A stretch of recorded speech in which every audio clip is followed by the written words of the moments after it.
예수 그리스도의 십자가와 부활이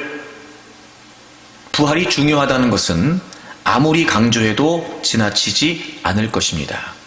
왜냐하면 그 예수 그리스도의 십자가에서의 죽으심과 부활이 바로 우리 기독교의 핵심이고, 그것이 없다면 기독교도 없기 때문에 그렇습니다. 그 이외에 다양한 많은 중요한 교리들이 분명히 있습니다. 그러나 그것들만 가지고는 기독교를 제시할 수 없고, 그리고 기독교가 성립될 수 없습니다.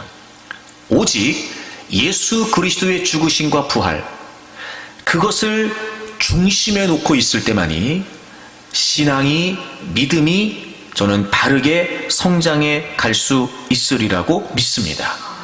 그러므로 우리 그리스도인들의 삶에 있어서 십자가의 죽으심과 부활은 가장 중요합니다. 만약 우리의 신앙에 있어서, 우리의 믿음에 있어서 예수 그리스도의 십자가에서의 죽으심과 부활이 배제되어 있다면 그것은 단순히 현세적이고 또는 기복적이며, 그리고 자기중심적인 또 하나의 종교 유형에 불과할 뿐, 그것은 결코 신앙이라고 말할 수 없습니다. 여러분, 예수 그리스도의 십자가에서의 죽으심과 부활을 중심에 둘 때만이 무엇보다 우리가 믿음으로 의롭다심을 받았다는 확신을 갖게 되고, 그럴 때만이 그분의 이름으로 하나님 앞에 나아갈 수 있는 은혜를 입었다는 사실을 깨닫게 됩니다. 뿐만 아니라 그 십자가에서 예수 그리스도께서 죽으시고 부활하심으로 우리에게 주신 그 놀라운 십자가의 능력을 우리가 삶에서 누리며 살 수 있게 되지요.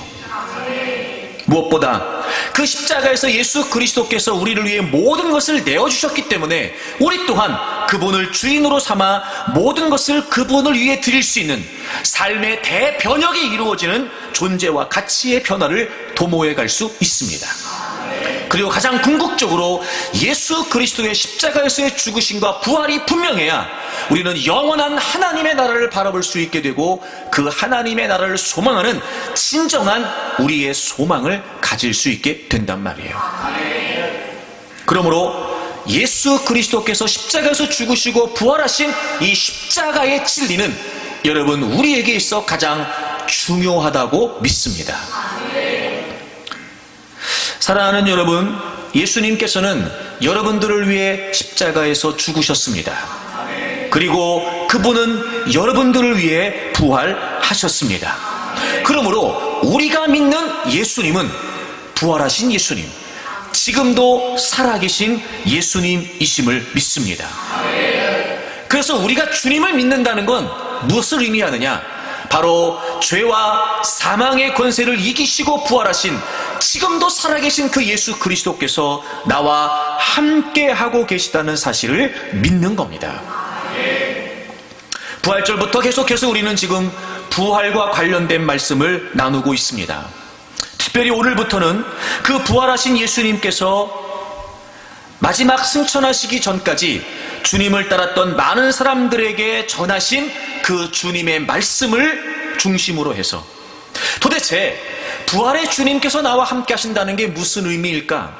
내가 믿는 주님은 살아계신 주님이다 라는 사실을 믿는다는 게 무슨 의미일까? 보다 더 직접적으로 우리가 믿음을 가지고 있다고 하나 그 믿음이 껍데기뿐이고 형식적인 믿음에 머물지 않고 내가 정말 예수 그리스도를 믿는다는 게 내 삶에서 어떤 의미이며, 부활하신 예수 그리스도께서 나와 함께 하신다는 사실을 믿는다는 것이 내 삶에 어떤 능력이 되는지를 함께 나누려고 합니다. 여러분, 저는 이 부활의 주님께서 우리에게 하셨던 말씀을 함께 나누는 가운데 여러분이 삶에서 부딪히면서 고민하고 힘들어하고 괴로워하는 그 모든 문제를 능히 돌파할 수 있는 그 부활의 능력을 힘입을 수 있기를 바랍니다. 어떤 상황과 어떤 문제와 그리고 어떤 삶의 버거운 무게 가운데 여러분이 힘들어하고 있는지 모르지만 부활의 주님의 말씀을 내 말씀으로 받는 가운데 여러분 그 모든 것들을 이겨낼 수 있는 그 부활의 승리, 여러분의 승리가 되기를 바랍니다. 오늘은 그 첫 번째 시간으로 우리가 함께 읽은 본문의 내용을 중심으로 부활의 주님께서 우리와 함께 하신다는 것이 과연 어떤 의미인지 말씀을 나누려고 합니다.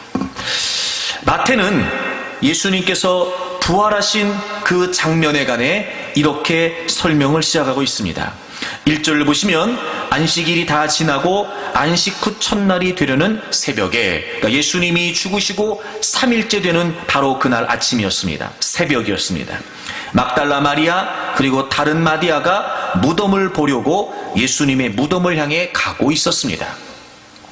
다른 복음서를 보게 되면 막달라 마리아뿐만이 아니라 야고보의 어머니 마리아가, 그리고 살로메라고 하는 여인도 등장을 합니다.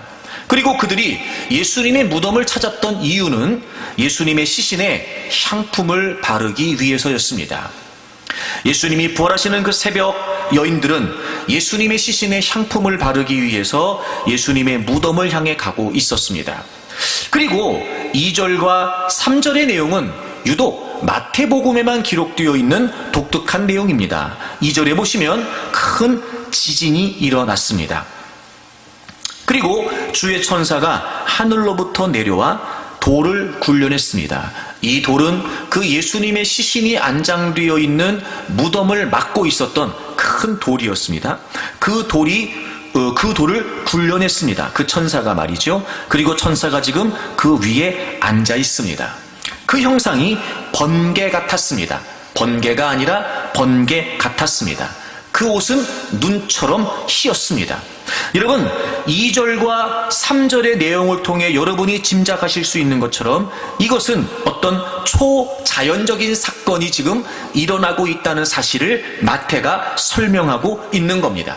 이 당시에 특별히 어떤 신의 임재라든지 또는 신의 능력이 있을 때 일반적으로 서술되어 있는 그런 내용을 지금 마태는 기록하고 있는 겁니다. 특별히 천사의 모습을 보게 되면 번개처럼 또는 옷이 눈같이 희었다 이렇게 표현되어 있는 걸 보면 아주 강렬한 빛을 발하고 있었다는 걸 우리가 짐작할 수 있겠죠. 지금 이 모든 상황들은 초자연적인, 그리고 천상의 천사가 내려와서 지금 그 모든 일을 이루고 있었다는 사실을 우리는 알고 있습니다. 그리고 천사가 앉아 있었다 이렇게 되어 있는데 이 표현은 여인들이 오기 전부터 앉아 있었다 이런 의미를 갖고 있습니다. 그런 걸 보면 지금 이 천사가 내려와서 돌을 굴려내고 그 위에 앉아 있는 이 상황은 사실 여인들이 직접 본 상황은 아니었던 겁니다. 그리고 그 모습을 직접 본 사람들이 있었습니다. 여러분 4절에 보시면 지키던 자들이 등장합니다. 바로 예수님의 무덤을 지키는 자들이었습니다. 워낙 예수님을 따르는 사람들이 많았기 때문에 혹시나 예수님의 시신을 가져가고 예수가 죽지 않았다 이렇게 거짓 어떤 그런 이야기를 퍼뜨릴 것을 염려했을 수도 있지 않았을까? 그래서 여러분 그 예수님의 시신을 지키고 있는, 무덤을 지키고 있는 파수꾼들이 있었던 겁니다. 그들은 그 광경을 적나라하게 다 보게 됐습니다. 그래서 그들은 무서워했습니다. 그리고 떨며 죽은 사람같이 되었습니다. 여러분 한번 생각을 해보세요.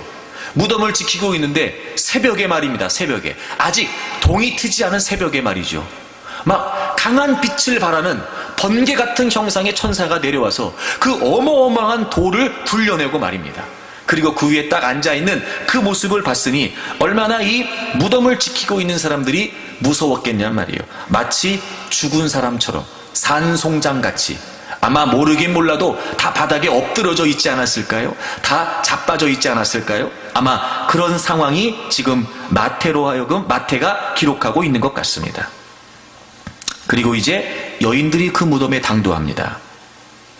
5절에 보시면 천사가 그 여인들에게 이렇게 말합니다. 너희는 무서워하지 말라. 무서워하지 말라. 일단 여러분 이 여인들은요, 예수님이 잡히시고 또 고난을 받으시고 그리고 그렇게 잔인하게 처형되는 모습을 보는 것만으로도 굉장히 무서웠을 겁니다. 여러분 상상을 해보십시오. 여러분이 3년 동안을 따랐던, 여러분이 좋아했던, 여러분이 존경했던 그 누군가가 이렇게 억울하게 체포가 되어서 잔인하게 십자가에서 처형이 됐다고 생각을 해보십시오. 여러분 그것처럼 두려운 일이 없을 겁니다.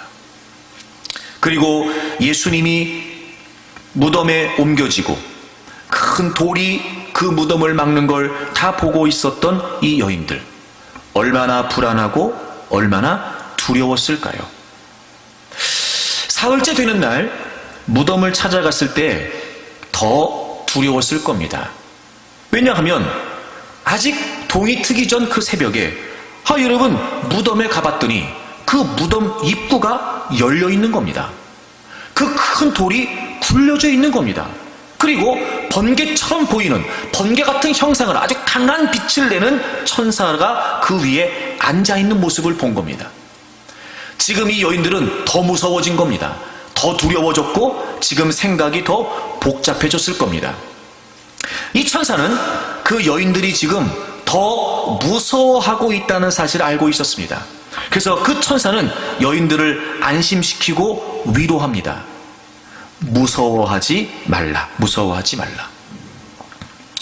그리고 이 천사는 지금 이 여인들이 왜 무서워하고 있는지를 알고 있었습니다. 그래서 그 여인들이 무서워하지 않아도 될 이유를 설명해 줍니다. 5절을 보세요. 천사가 여자들에게 말하여 이르되 너희는 무서워하지 말라. 그리고 이유를 설명해 줍니다. 십자가에 못 박히신 예수를 너희가 찾는 줄을 내가 아노라. 그가 여기 계시지 않고 말씀하시던 대로 살아나셨느니라. 이 여인들이 왜 두려워하고 있는지를 알았습니다. 그래서 천사는 그 여인들에게 직접적으로 그들이 이제는 무서워하지 않아도 되는 이유를 설명해 줍니다. 너희들이 십자가에서 못 박히신, 즉 분명히 돌아가신 그 예수 그리스도를 찾고 있지. 그런데 그 예수는 살아나셨다라고 그렇게 분명히 그들에게 이야기를 해주고 있었습니다. 여러분, 이 여인들은 예수님이 부활하실 것에 관해 전혀 예상하지 못하고 있었습니다. 그러니 예수님이 돌아가실 때부터 지금까지 그들은 두려운 마음에 휩싸여 있었고, 그리고 지금 예수님의 시신에 향품을 바르기 위해 무덤에 왔을 때는 더 기가 막힌 광경을 봤으니 이들이 지금 두려워할 수밖에 없었던 겁니다. 천사가 분명히 얘기해 줍니다. 더 이상 너희들은 무서워할 이유가 없다는 겁니다. 그리고 그 이유의 핵심이 바로 예수 그리스도께서 살아나신 것이기 때문에 그 일을 반복하여 이야기합니다. 6절에도 살아나셨다고 이야기를 합니다. 7절에도 보시면 또 빨리 가서 그의 제자들에게 이르되 그가 죽은 자 가운데서 살아나셨고, 재차 반복하면서 예수 그리스도께서, 너희들은 예수가 죽었다고 생각하지만 예수 그리스도께서 다시 살아나셨다라고 하는 사실을 반복하여 그 여인들에게 전하고 있습니다. 뿐만 아니라 예수님이 부활하신 증거를 제시하고 있지요. 6절을 다시 보세요. 그가 여기 계시지 않고 그가 말씀하신 대로 살아나셨느니라. 와서 그가 누우셨던 곳을 보라. 시신이 없는 거예요, 여러분. 거기 분명히 예수님의 시신이 있어야 했습니다. 그런데 예수님의 시신은 없었습니다. 부활하셨으니까요. 그래서 부활하셨다라고 말만 전한 것이 아니라 그들로 하여금 빈 무덤을 보게 했습니다. 이제 이 여인들은 무서워할 이유가 사라졌습니다. 만약에 예수님이 죽은 자 가운데서 살아나신 것이 사실이라면 이제 더 이상 이 여인들은 무서워할 필요가 없던 겁니다. 주님이 고난을 당하시고 죽으셨을 때 그들이 목격했던 그 두려움, 예수님을 잃어버렸던 상실감, 주님 없이 3일 동안을 지내했던 외로움과 그 모든 막막함, 답답함, 그리고 주님의 시신이 없어져 주님의 무덤에서 벌어진 이 어마어마한 광경, 아마 그들은 이 모든 일들이 두려움이었을 겁니다. 그런데 그들은 천사로 하여금 예수님께서 부활하셨다는 소식을 직접 들었습니다. 그리고 그들은 예수님의 시신이 놓여 있었던 그 빈 무덤을 자신들의 눈으로 확인하죠. 그리고 이제 제자들에게 그 소식을 전하기 위해 갑니다.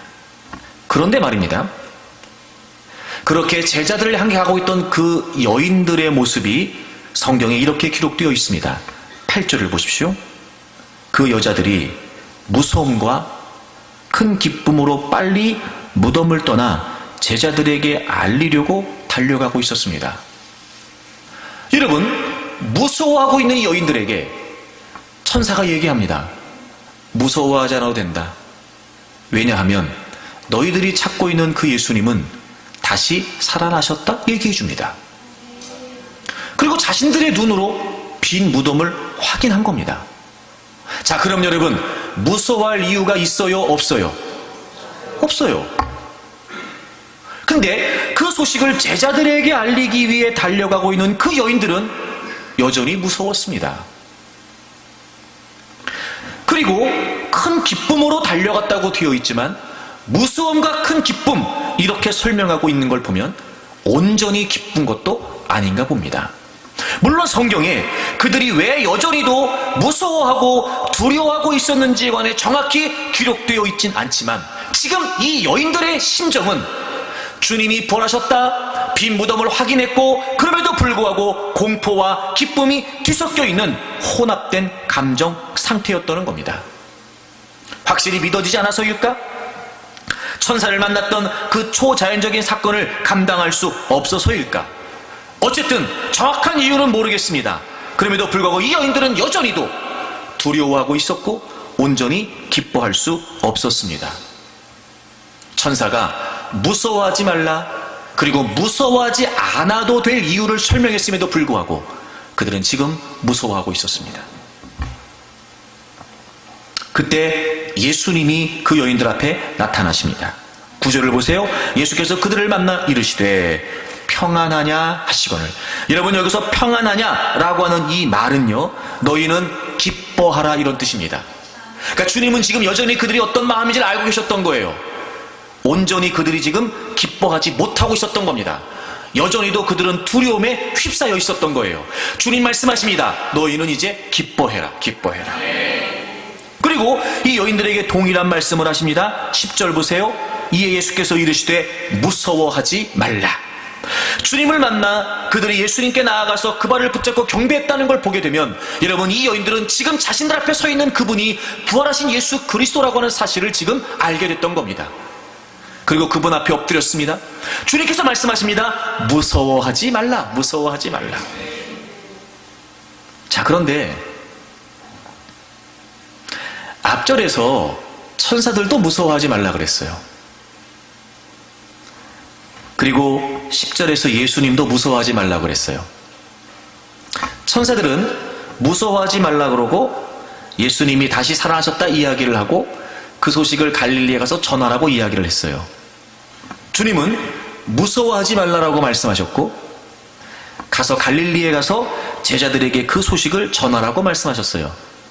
자, 여러분, 천사들은 무서워하지 말라 이렇게 말씀하시면서 말하면서 여인들이 왜 무서워하지 않아도 되는지를 설명합니다. 근데 예수님은 여인들에게 무서워하지 말라라고만 말씀하셨지 그들이 왜 무서워하지 않아도 되는지는 설명하지 않으셨습니다. 천사들이 한 말과 예수님이 하시는 말씀이 다르지 않습니다. 동일한 내용이었고 특별히 갈릴리에 가서 이 소식을 전하라고 하는 것까지 천사들도 이야기했고 예수님도 이야기했습니다. 그런데 천사들이 무서워하지 말라라고 이야기하고 천사들은 왜 무서워하지 않아야 되는지를 설명합니다. 예수님은 무서워하지 말라라고만 말씀하셨지 왜 무서워하지 않아도 되는지는 설명하지 않으셨습니다. 여러분, 이유가 뭘까요? 이유가 뭘까요? 바로 천사와 달리 예수님은 지금 그 여인들이 무서워하고 있는 그 문제에 대한 해답이 되시기 때문에 그랬습니다. 지금 예수님이 그 여인들 앞에 계십니다. 부활하신 예수님이 말이죠. 지금 그 여인들이 왜 무서워하고 있는지 천사가 알고 있었던 것처럼 주님도 알고 계셨습니다. 천사는 설명해야 했습니다. 예수님이 부활하셨다고 말이죠. 천사들은 그들로 하여금 확인하도록 도와줘야 했습니다. 빈 무덤을 보라고 말입니다. 하지만 주님은 그러실 이유가 없습니다. 그러실 필요가 없습니다. 왜냐하면 바로 그 부활하신 예수 그리스도 본인이 지금 그 여인들이 두려워하고 있는 문제의 해답이 되시기 때문에 그랬습니다. 다른 이유를 설명하실 필요가 없었습니다. 주님, 그 여인들이 두려워하고 있는 이유의 문제의 완전한 해답이 되시는 그 예수 그리스도가 그들 앞에 계셨기 때문에 다른 설명은 필요하지 않았습니다. 그래서 예수님은 무서워하지 말라라고만 말씀하셨지, 예수님은 지금 살아계시기 때문에, 부활하셨기 때문에 더 이상 그 여인들에게 왜 무서워하지 않아야 되는지를 설명하실 필요가 없었던 겁니다. 그리고 그 부활하신 예수 그리스도를 직접 만났던 그 여인들은 비로소 진정한 평안을 얻게 됐고 진정한 기쁨을 얻을 수 있었던 거지요. 예수님이 살아계셨기 때문에 그 여인들은 더 이상 두려워할 필요가 없었습니다. 소식을 듣고 빈 무덤을 확인했을 때와 달리 직접 부활하신 예수 그리스도를 만났을 때 더 이상 이제 그들은 무서워할 이유가 없었던 겁니다. 그렇습니다, 여러분. 부활하신 예수 그리스도, 그분은 우리가 두려워하고 있는 모든 삶의 문제에 유일한 그리고 온전한 해답이 되십니다. 주님이 무서워하지 말라라고 말씀하신 것은 바로 주님 자신, 죄와 어둠과 사망과 흑암의 권세를 물리치고 부활하신 그 예수 그리스도께서 우리가 삶에서 살아가면서 부딪힐 수밖에 없는 모든 두려움의 문제에 유일한 해답이 되신다는 거죠. 주님 말씀하십니다. 무서워하지 말라. 두려워하지 말라. 사랑하는 여러분, 부활의 주님께서 우리와 함께 하신다는 사실을 믿는다는 건 우리가 어떤 상황에 있든지 간에 그 모든 두려움의 문제의 해답이 예수 그리스도가 되신다는 것을 의미합니다.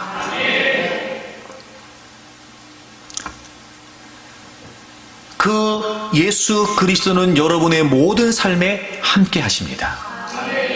변함없이 함께 하십니다. 그리고 우리가 어떤 이유 때문에라도 두려워하고 무서워하고 불안해할 때마다 주님은 말씀하실 겁니다.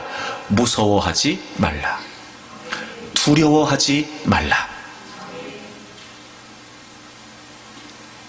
그러므로 우리는 모든 삶의 현장에서 우리가 두려워할 수밖에 없는 그 삶의 모든 문제에 진정한 해답이 부활하신 예수 그리스도가 되신다는 사실을 확신해야 합니다.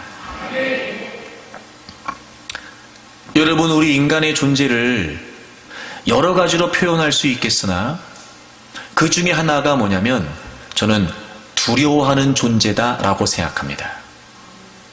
여러분, 우리는요 늘 두려워합니다. 늘 무서워합니다. 어쩌면 삶은 두려움의 경험의 연속일 수도 있다. 우리 주변에 우리를 두려워하게 하는 것들이 굉장히 많이 있습니다. 그리고 실제로 그 모든 것들은 두려워할 만합니다. 건강, 물질, 실패, 상처, 관계, 죄, 그리고 죽음. 여러분, 이 모든 것들은 우리를 두렵게 합니다. 그리고 실제로 그것들은 두려워할 만한 문제이기도 하죠. 그때마다 우리는 잊지 말아야 됩니다.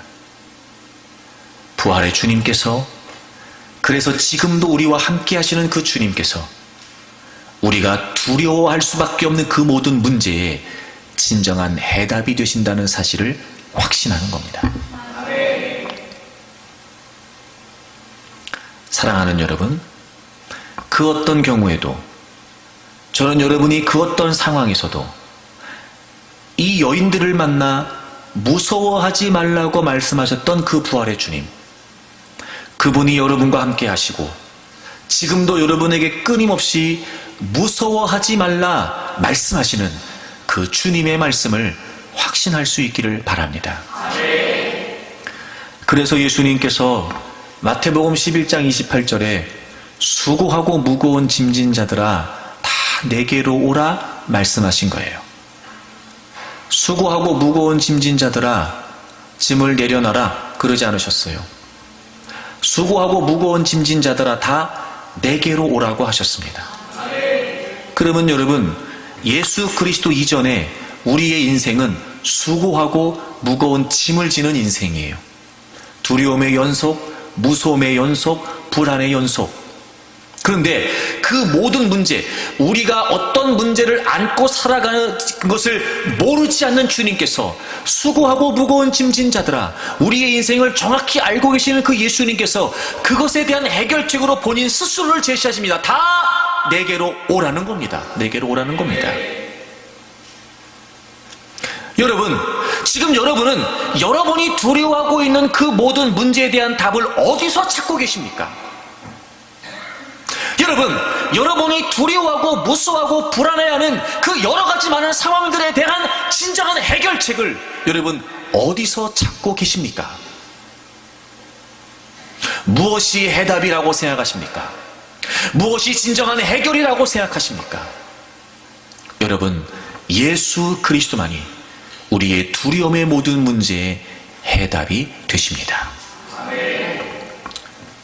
그것을 가장 우리가 이해하기 쉽도록 약속해 주신 내용이 시편 23편이에요. 여러분, 시편 23편을 찾아보세요. 여러분, 우리 시편 23편 1절을 다 같이 한번 읽어보겠습니다. 시편 23편 1절입니다. 같이 읽지요. 시작. 여호와는 나의 목자시니 내게 부족함이 없으리로다. 아멘. 한 번 더 읽어요. 시작. 여호와는 나의 목자시니 내게 부족함이 없으리로다. 아멘. 하나님이 나의 목자이시다. 주님이 나의 목자이시다. 즉, 이 23편은 하나님과 우리 사이의 관계를 양과 목자로 비유하고 있는 겁니다.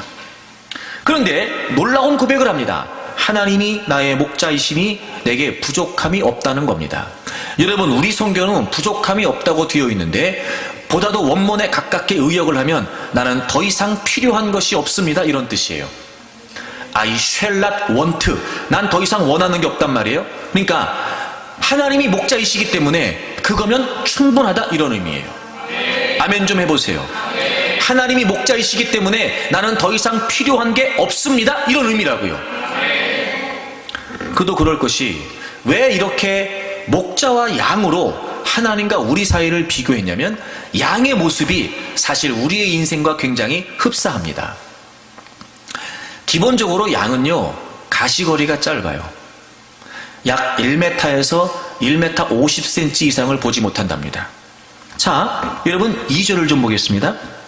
그가 나를 푸른 풀밭에 누이시며 쉴만한 물가로 인도하시는도다.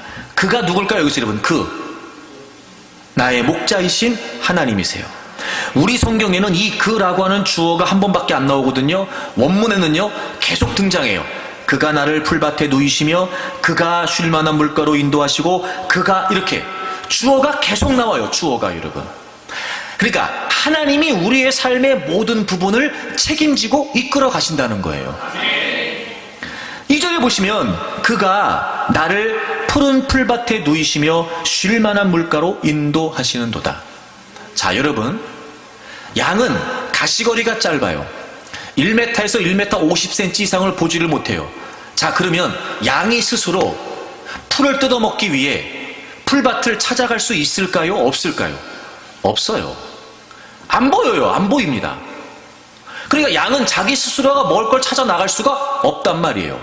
목이 마르다고 하여 본인이 물을 먹기 위해 냇가를, 시냇가를 찾아갈 수가 없어요. 왜냐하면 1m 내지 1m 50cm밖에 보질 못하기 때문에 그 이상은 안 보인단 말이에요. 그러니 찾아갈 수가 없어요. 그런데 목자가 좋은 목초지를 찾아서 양들을 이끌고 가는 겁니다. 양은 자기는 보지 못하지만 목자가 이미도 정해놓은 좋은 목초지를 찾아 자신들의 양을 먹이기 위해 이끌어가는 그 푸른 풀밭에 양은 목자만 보고 따라가기만 하면 되는 거예요. 이 푸른 풀밭에 눕는다는 표현이 어떤 표현이냐면, 여러분, 양은요 절대 눕질 않는답니다. 여러분, 양이 눕는 거 본 적 있어요? 양이 눕는 거? 누워있는 양을 본 적 있습니까, 여러분? 아마 거의 없으실걸요? 양은 눕지 않는데요. 근데 양이 눕는 경우가 언제가 있냐면요. 배부르면 눕는답니다. 배부르면. 그럼 푸른 풀밭에 누이신다는 게 무슨 표현이에요? 충분히 먹었다는 거예요. 충분히. 자, 여러분, 목자가 목초지를 찾아요? 양이 찾아요? 목자가 찾아요. 양은 따라가기만 하면 돼요. 쉴 만한 물가로 인도하시는도다. 물도 먹어야 되잖아요, 여러분. 양은 보이지가 않으니까 찾을 수가 없어요. 목자가 다 찾아요. 그리고 그 물가가 그냥 물가가 아니라 어떤 물가예요? 쉴 만한 물가. 여기서 쉰다라고 하는 표현은 안식한다, 이런 표현이에요. 안식한다. 그러니까 양들이 편안하게 쉴 수 있도록 목자가 이미 다 좋은 냇가를 찾아 물을 마시고 편안하게 쉴 수 있도록 목자가 이미 다 제공해 주는 거예요. 양이 하는 건 없어요. 먹는 것도, 쉬는 것도, 눕는 것도 양이 하는 건 없어요. 다 목자가 해요. 그러니까 이제 이해가 되시죠? 여호와는 나의 목자시니 내게 부족함이 없으리로다. 또 하나, 양은요, 자기 스스로를 지킬 수 있는 자구책이 없어요. 예를 들면 양이 맹수라든지, 양이 날카로운 이빨을 가졌다든지, 양이 날카로운 발톱을 갖고 공격한다든지, 이런 걸 들어보신 적이 없을 거예요. 당연해요. 양은 자기 스스로를 보호할 수 있는 그 어떤 자구책도 없어요. 그렇기 때문에 늘 양은 바깥에서 길러지는데 맹수의 위협에 노출되어 있단 말이에요. 근데 걱정할 게 없어요. 내가 사망의 음침한 골짜기로 다닐지라도 해를 두려워하지 않을 것은 주께서 나와 함께 하셔서 주의 지팡이와 막대기가 나를 뭐 하신다고요? 안위하신다고요. 여기서 사망의 음침한 골짜기라는 건 깊은 어둠 속 죽음의 그림자가 드리워진 골짜기란 뜻이에요. 죽음 직전까지 그 어떤 심각한 위기를 만나고 그 어떤 어려움을 만나도 양은 걱정할 게 없어요. 왜냐하면 목자가 양을 지켜주거든요. 양이 스스로 자기를 지키는 게 아니에요. 목자가 양을 지켜주는 거예요. 5절에 보시면 주께서 내 원수의 목전에서 내게 상을 차려주시고 기름을 내 머리에 부으셨습니다. 여러분, 양이 또 하나 갖고 있는 문제가 뭐냐면요, 우리는 보통 양 그러면 왜 이렇게 그 넓은 그 초장에 막 이렇게 양들이, 하얀 그 양들이 말입니다, 군데군데 이렇게 모여서 막 이렇게 잔잔한 막 음악도 이렇게 흐르면서 굉장히 낭만적이고 이렇게 목가적이고 막 그런 느낌 있잖아요, 여러분. 그런 거. 근데요, 양이요, 대빵 지저분하답니다. 일단 양은 밖에서 길러지잖아요. 그리고 이 팔레스티안 지역은요, 사막지대예요. 바람이 세요. 그리고 그 바람은 다 모래바람이에요. 여러분, 양털이 다 꼬불꼬불한 거 아시죠? 생각해 보세요. 그 모래바람에 노출되어 있는 양들이 어떨까? 깨끗할까? 여러분, 얼마나 양들이 지저분한지 모른대요. 네. 그 꼬불꼬불한 털 속으로 모래바람이 들어가기 때문에요, 그게 그냥 떨어져 나가지도 않는데요. 거기다가 이 지역은 곤충떼가 많아요. 곤충떼가. 그래서 여러분, 그 코파리라고 하는 곤충이 있는데, 그 곤충은요, 이 양의 코 부분이 굉장히 촉촉하답니다. 거기다가 알을 낳는데요. 네. 그러니까 그냥 양에 대한 환상을 버리세요. 그리고 심지어는 그 코파리가 왜 코파리냐면 코 속으로 들어간답니다. 머리까지 침투한대요. 그래서 양의 질병의 아주 가장 큰 원인이 된답니다. 그러니까 모래먼지에 그 같은 곤충떼들이 막 이 양을 막 그냥, 그래서 목자들이 양을 씻길 때 그냥 못 씻기고요, 기름으로 씻긴답니다. 기름으로. 그래야 그 먼지들이 씻긴다는 거예요. 정말 심할 경우에는요, 양의 머리를요, 그 기름통에 쳐박는답니다, 그냥. 그래서 곤충들도 다 빠져나가도 미끄러우니까. 기름으로 내 머리에 바르셨으니. 여러분, 우리는요, 죄로부터 더럽혀질 수밖에 없는 존재예요. 목자가 씻어주는 거예요. 여러분, 우리가 우리의 죄를 해결할 수 있습니까? 없어요. 목자가 기름으로 양들을 깨끗하게 씻겨주는 거예요. 6절, 내 평생의 선하심과 인자하심이 반드시 나를 따르리니 내가 여호와의 집에 영원히 살리로다. 그 목자의 인도는, 선하고 인자한 그 인도는 평생 우리를 따라요. 평생. 그리고 여호와의 집에 영원히 산다. 자, 여러분, 우리는 산다라고 말하지만 다시 표현하면 하루하루 죽어가는 겁니다. 그쵸, 여러분? 자, 오늘을 살아요. 우리가 살 날에서 하루가 없어지는 거예요. 그러니까 사는 건 또 다른 의미로 생각하면 하루하루 죽어가는 겁니다. 자, 죽음 이후는 어떻게 되는 거예요? 여러분, 죽음 이후는 어떻게 되는 겁니까? 그 죽음의 문제까지도 해결하시는 거예요. 제가 아주 중요한 얘기를 하겠습니다. 자, 저를 보세요. 양은 이렇게 많은 문제를 갖고 있는 문제투성이에요. 우리와 똑같습니다. 그러니 양이 얼마나 두려울까요? 양이 얼마나 무서울까요? 그런데 양은 목자를 만나면 더 이상 원하지 않는, 더 이상 필요한 것이 없을 만큼 완벽한 삶을 살 수 있어요. 보세요. 여전히 두려움의 문제는 양에게 있습니다. 먹어야 되고 마셔야 되고 맹수의 위협에 노출되어 있고 더럽고. 그런데 목자만 믿으면, 목자만 신뢰하면 그 어떤 두려움의 문제도 해결된단 말이에요. 잘 들어보세요.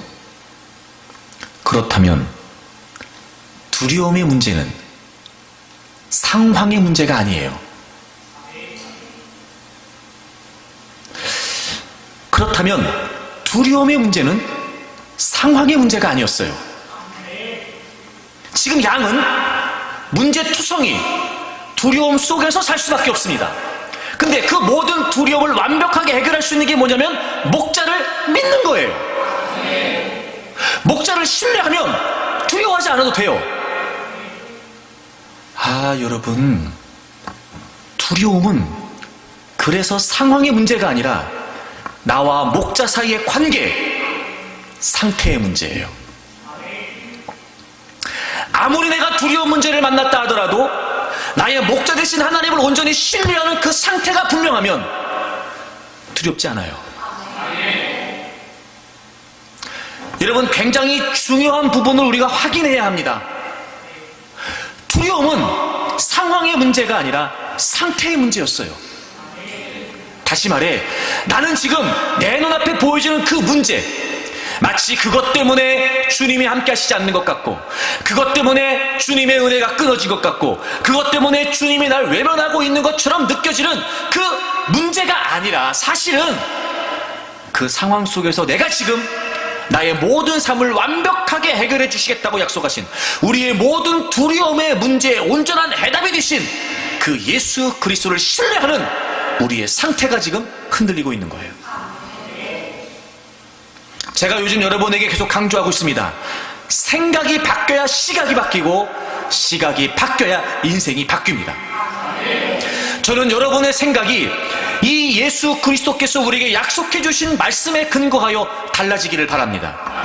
두려움은 실체가 없어요. 실체가 없습니다. 두려움의 문제는 상황의 문제가 아니라 상태의 문제였습니다. 원수마귀는 그 하나님과 우리 사이의 신뢰의 문제를 깨뜨리기 위해, 신뢰의 관계를, 상태를 깨뜨리기 위해 자꾸 우리에게 거짓말로 속삭입니다. 주님이 나와 함께 하시지 않는다고, 주님의 역사가 나에게는 없다고, 주님의 사랑이 끊어졌다고, 그렇게 끊임없이 우리에게 거짓으로 속삭입니다. 그래서 하나님과 우리 사이의 관계를 틀어지게 만드는 거예요. 속지 마십시오. 두려움은 상황의 문제가 아니라 상태의 문제예요. 그러니 지금 내가 그 문제 때문에 두려워하고 있는 건 왜 두려워하고 있는 거지요? 그 문제 때문에가 아니에요. 나의 목자 되신 하나님이 나의 모든 삶의 두려움의 문제에 온전한 해답이 되신다고 하는 하나님을 신뢰하는 그 신뢰가 지금 흔들리고 있는 거예요. 우리가 속는 겁니다. 그러면 여러분, 왜 우리가 이렇게 속게 되는 걸까요? 왜 우리가 흔들리게 되는 걸까요? 믿음의 근거가 잘못됐기 때문입니다. 자, 여러분 보세요. 건강이 믿음의 근거인 사람은 건강을 잃어버리면 믿음은 흔들리게 됩니다. 사업이 잘 되는 것이 믿음의 근거인 사람은 사업이 안 되면 믿음이 흔들리죠. 물질이 믿음의 근거인 사람은 물질을 잃어버리면 믿음도 흔들립니다.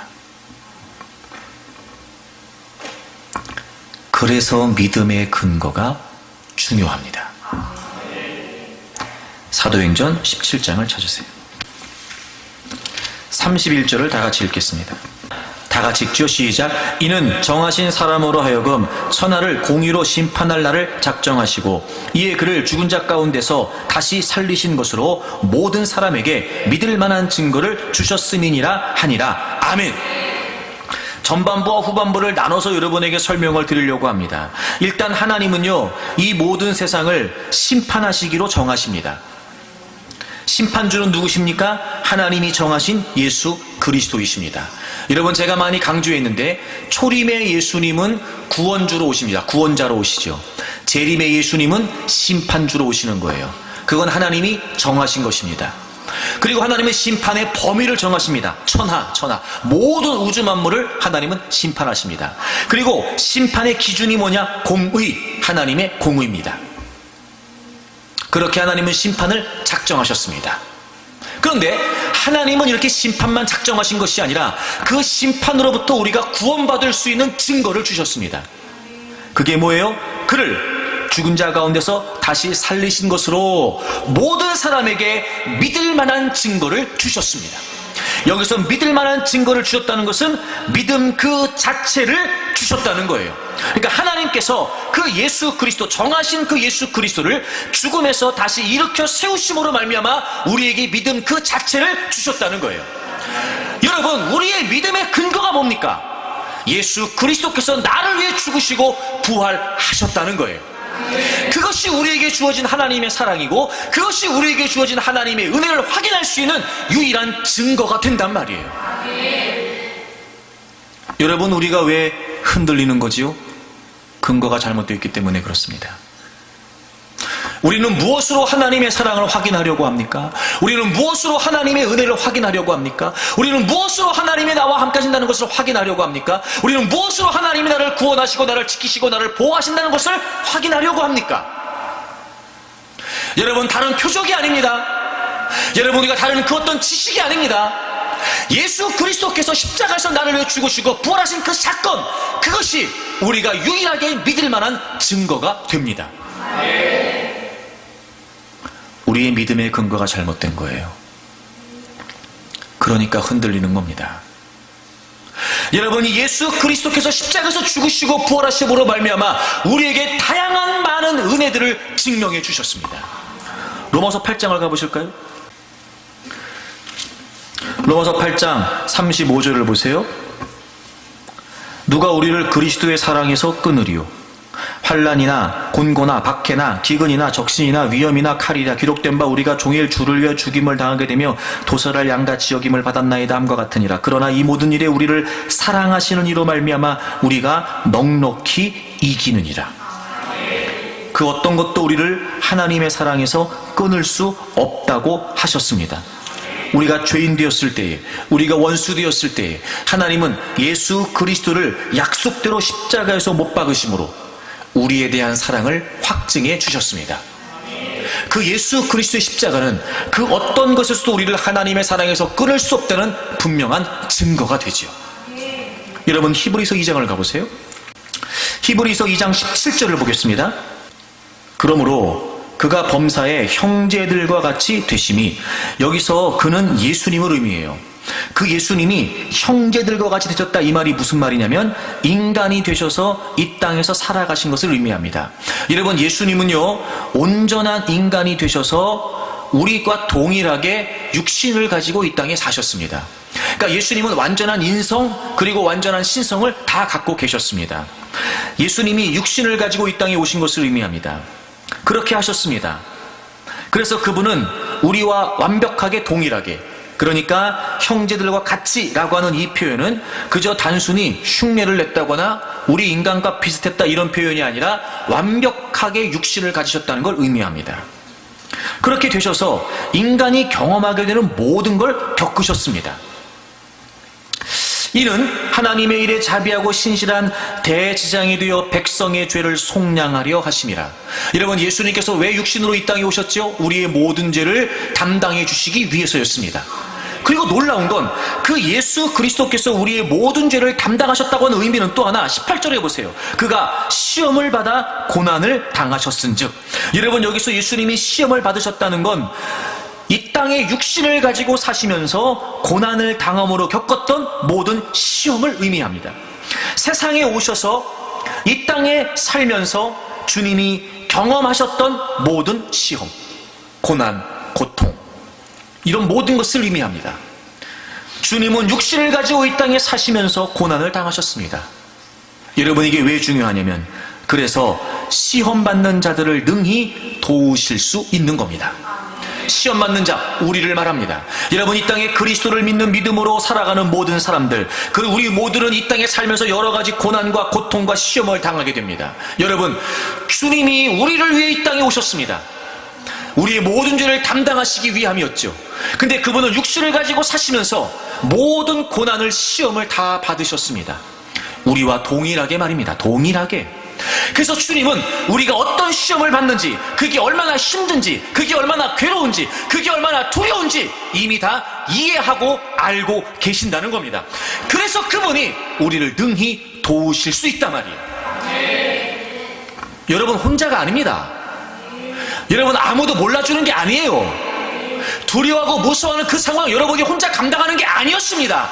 이미 우리와 똑같은 육신을 가지고 이 땅에 오셨던 그 예수 그리스도, 우리의 제사장이셨던 그 예수 그리스도, 그분이 이미 다 경험하셨으므로 우리를 충분히 이해하십니다.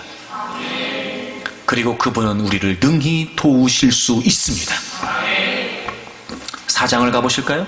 14절을 보시면 그러므로 우리에게 큰 대제사장이 계시니, 여러분 2장에도 제사장, 4장에도 대제사장, 여러분 이 대제사장이라는 표현은 바로 예수 그리스도가 우리의 죄를 위해 십자가에서 죽으시고 부활하신, 그래서 그 하나님 앞에 단번에 영원한 온전한 희생 제사를 드려주신 것을 의미하죠. 여러분, 바로 그 예수 그리스도의 십자가 말입니다.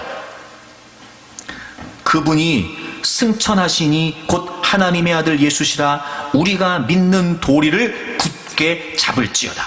여러분, 이 믿는 도리를 굳게 잡는다, 즉 그리스도가 중심이 되는 신앙의 고백을 굳게 잡아야 된다는 겁니다. 그리스도가 중심이 되는, 그 예수 그리스도의 죽으심과 부활이 중심이 되는, 그래서 우리가 붙들 수 있는 믿음, 그걸 우리가 굳게 잡아야 된다는 겁니다. 여기엔 동시에 승천하셨다는 예수님, 하나님의 아들이라는 예수님 표현이 나오죠. 승천하셨다는 건 바로 예수 그리스도의 신성을 말합니다. 여러분, 그분은 죄와 사망의 권세를 이기시고 부활하셨죠. 그리고 그분은 지금 하나님 보좌 우편에 계십니다. 바로 부활하신 주님이십니다. 그분은 하나님의 아들이십니다. 메시아, 유일한 구세주시요, 바로 육신을 입고 이 땅에 오셨다는 것을 의미합니다. 예수님은 신성과 인성을 다 갖고 계신 유일하신 우리의 중보자이십니다. 즉 그분이 예수 그리스도께서 십자가에서 죽으시고 부활하신 바로 그 그리스도 중심이 되는 믿음, 그걸 우리가 굳게 잡아야 된다는 겁니다. 15절 우리에게 있는 대제사장은 우리의 연약함을 동정하지 못하실 리가 아니요. 동정하신다고요. 이해하신다고요. 살펴주신다고요. 모든 일에 우리와 똑같이 시험을 받으신 이로되 죄는 없으시니라. 여러분, 우리 16절을 다 같이 읽겠습니다. 시작. 그러므로 우리는 긍휼하심을 받고 때를 따라 돕는 은혜를 얻기 위하여 은혜의 보좌 앞에 담대히 나아갈 것이니라. 아멘. 그러므로 우리가 붙들어야 될 믿음의 도리가 뭐냐? 충분히 우리의 모든 연약함을 동정하시는 그분, 육신을 입고 이 땅에 오셔서 우리의 모든 죄를 담당하셨던 그분 말입니다. 우리가 긍휼하심을 받고 때를 따라, 즉 적절한 때 은혜를 얻기 위해 은혜의 보좌 앞에 담대히 나아갈 수 있다는 겁니다. 우리의 모든 두려움의 완전한 해답이 되시는 예수 그리스도. 여러분, 그분을 우리가 확인하고 그분을 확신하고 그분을 신뢰할 수 있는 증거는 바로 그분이 우리를 위해 이 땅에 오신 예수 그리스도라고 하는 사실. 육신을 입고 이 땅에 오셔서 우리의 모든 죄를 담당하셔서 십자가에서 죽으시고 부활하신 그 예수 그리스도, 그 사건, 그 증거, 그 십자가만이 우리가 확신할 수 있는 유일한 증거가 된단 말이에요. 그 십자가를 볼 때마다 주님이 오셨다는 사실을 우리는 떠올릴 수 있죠. 그 십자가를 볼 때마다 그분도 나와 똑같은 고난을 받으셨다는 걸 우리는 알게 될 겁니다. 그분의 십자가를 볼 때마다, 그러므로 지금 내가 어떤 두려움과 무서움에 휩싸여 있는지 주님도 아실 것이다 라고 하는 걸 우리는 확신할 수 있게 되죠. 그리고 그분이 우리를 능히 도우실 수 있는 분이라는 사실을 깨달을 수 있게 됩니다. 그러므로 우리는 어떤 때라도 어느 때라도 항상 그분의 은혜를 얻기 위해 은혜의 보좌 앞에 나아갈 수 있다는 것도 알게 되겠죠. 두려움은 상황의 문제가 아니라 상태의 문제였습니다. 우리의 믿음의 근거가 잘못되어 있는 겁니다. 우리가 지금 엉뚱한 걸 바라보고 있는 겁니다. 하나님을 신뢰하는 신뢰가 흔들리고 있는 겁니다. 우리가 그 모든 것들을 확신할 수 있는 유일한 증거는 바로 예수 그리스도의 십자가입니다. 여러분, 이 십자가가 중요한 이유가 그 십자가를 통해 예수 그리스도가 분명해지기 시작하면 그 십자가를 통해 우리에게 어떤 역사가 있게 되는지를 한 가지 더 깨달을 수 있기 때문에 그렇습니다. 여러분, 우리 고린도후서 1장을 좀 찾아보죠. 20절 보겠습니다. 하나님의 약속은, 즉 하나님의 모든 말씀, 하나님의 모든 약속, 그것은 얼마든지 그리스도 안에서 이해가 되니. 이게 무슨 표현이냐면 하나님의 모든 약속이, 그 하나님의 모든 말씀이 그리스도 안에서 온전하게 성취됐다, 이루어졌다, 이런 뜻이에요. 여러분, 예수 그리스도께서 우리를 위해 죽으시고 부활하심으로 우리에게 주어지는 또 하나의 은혜의 결과가 뭐냐면 이 하나님의 모든 말씀이 성취된다라고 하는 확신을 갖게 되는 거예요. 하나님의 모든 말씀은 그리스도 안에서 이루어졌습니다. 그러므로 우리가 늘 우리의 삶의 현장에서 아무리 시편 23편을 얘기하고 아무리 다양한 많은 구절들을 얘기하면서 하나님이 함께 하십니다, 하나님이 도와주십니다, 소용이 없습니다. 우리가 그 모든 약속의 말씀이 이루어진다, 확실한 성취를 갖게 된다라고 하는 것을 믿을 수 있는 것 또한 바로 예수 그리스도의 십자가입니다. 하나님의 모든 말씀이 그 예수 그리스도 안에서 온전히 이루어지게 되었다는 겁니다.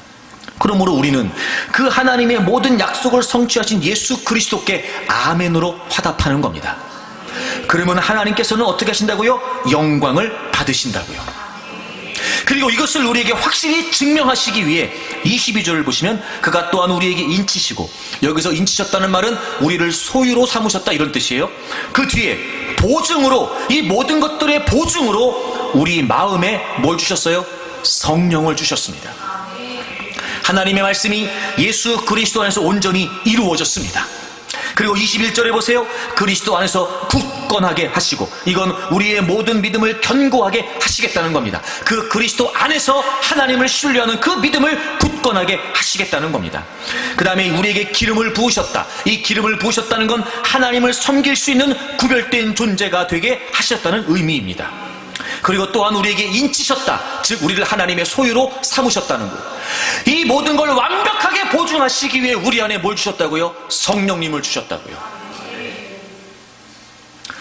저는 여러분들이 어떤 두려운 상황을 만났던지 간에, 물론 그 두려운 상황 때문에 불안할 수 있고 당황할 수 있고 초조해할 수 있으나 그럼에도 불구하고 믿음의 이성을 발휘하여 이 하나님의 말씀으로 여러분의 생각이 달라지기를 바랍니다. 그럼에도 불구하고 우리는 하나님을 믿을 수 있습니다. 하나님을 신뢰할 수 있습니다. 왜냐하면 우리를 위해 예수 그리스도가 죽으시고 부활하신 것이 바로 우리가 믿을 수 있는 유일한 증거가 되기 때문에 그렇습니다. 그리고 그 예수 그리스도의 십자가는 이 모든 하나님의 약속의 말씀이 이루어졌다라고 하는 분명한 증거가 됩니다. 우리와 함께 하시겠다, 우리를 도와주시겠다, 우리를 사랑하신다, 우리가 믿음으로 의롭다 하심을 받았다, 하나님의 거룩한 존재가 되었다, 하나님께 나아갈 수 있게 되었다, 하나님의 영원한 나라를 소망할 수 있게 되었다, 우리를 향하신 분명한 하나님의 목적, 하나님의 말씀이 있다. 이 모든 것들을 바로 그 예수 그리스도의 십자가를 통해 우리가 확인할 수 있단 말입니다. 그리고 그 그리스도와의 관계를 굳건하게 하시고 우리를 하나님을 섬길 수 있는 하나님의 거룩한 백성이 되게 하셨으며, 그리고 우리가 하나님의 소유됐다라고 하는 사실을 보증하시기 위해 우리 안에 성령님을 두신 겁니다. 그러므로 성령님께서는 끊임없이 우리 가운데 역사하십니다. 하나님의 말씀이 생각나도록, 하나님의 말씀이 깨달아지도록, 우리가 흔들리고 있을 때, 우리가 불안해하고 있을 때, 우리가 두려워하고 있을 때 끊임없이 성령 하나님은 우리로 하여금 예수 그리스도의 십자가 안에서 하나님의 모든 말씀이 성취되었다는 사실을 깨닫게 하십니다. 믿음의 근거가 흔들리기 때문에 흔들리는 거예요. 두려움의 문제는 상황의 문제가 아니라 상태의 문제였습니다. 십자가로부터 멀어지고 있는 겁니다. 십자가로부터 우리가 멀어지고 있는 겁니다. 도대체 무엇을 증거로, 무엇을 근거로, 무엇을 기준으로 우린 자꾸 하나님을 확인하려고 하는지 모르겠습니다. 놓치고 있는 겁니다. 여러분, 지금까지 하나님이 여러분에게 말씀을 통해 깨닫게 하시고 말씀을 통해 들려주시고 말씀을 통해 품게 하셨던 그 모든 소망, 여러분, 그건 결코 헛되지 않습니다. 근데 우리가 흔들리는 거예요. 눈에 보이는 상황이 그렇거든요. 느껴지는 형편이 그렇거든요. 들려지는 소리가 그렇거든요. 우리의 믿음의 이성이 마비가 되어버립니다.